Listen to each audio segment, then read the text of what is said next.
Hi guys! Dito kami sa Chongquan O Waterfront Park. Sa mga area nila dito guys, under construction pa yung iba. Pero hapit na siya magpo-andari. Pa-develop, totally develop, ongoing yung construction nila. So yan yung building dyan. Nakaharap dito sa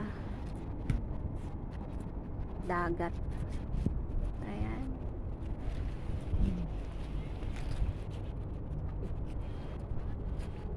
So yan yung ano niya, view.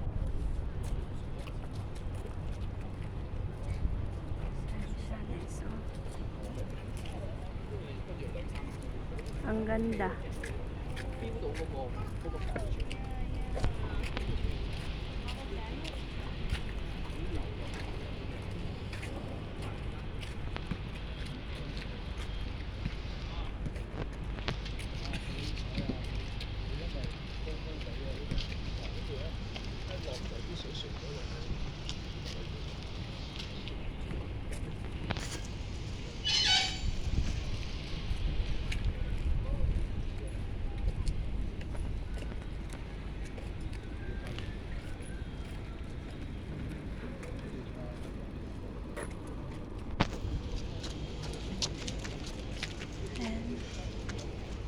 Chongquan O Waterfront.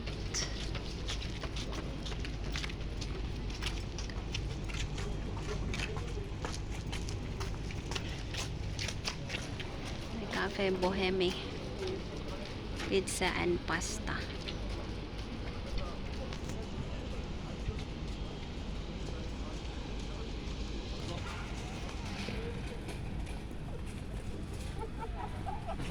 Pwede mag-biking dito.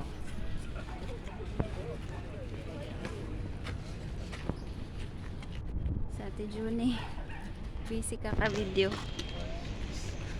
May nagwo-walking dito guys. So tara na guys, uwi na tayo. Yan lang yung tinignan namin dito. So,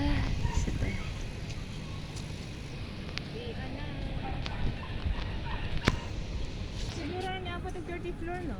murag wala. Mga 20s na siguro.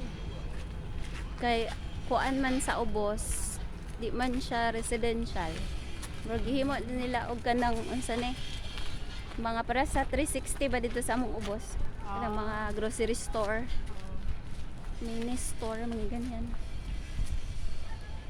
Katang imo hagi kay Harvard na 69. Pahabugay naman sila dito. Dito nga kuan kay mahal magod dito te. Nya. Mura gyud siya hotel lang inyong style ba? Nindot siya ang lugar kanang daghan jud mo avail ba kay accessible tanan. So tara. Gibiyaan na ang mga bike dito. He. Bakit ang bike ko? I don't like. Didi. Didi Loco bike daw. Kaning akong alaga dito ang pinakabunso dito dates. Wala gyud na siya tutor dates. Dali siya makaka-catch up sa kanang YouTube dito. Tapos yung pag-pronounce sa makuan mag-English na siya manindot. Nice. Nindot man good po na sila kanang tan-awon sa mga cartoons lang nate. Nindot man ang English. Di pero abi tanong kanang lahi ra siya sa iyang cooking suon nga maguwang niya. Inborn na siyang kuan. Siya may kuan. Ang akong say smart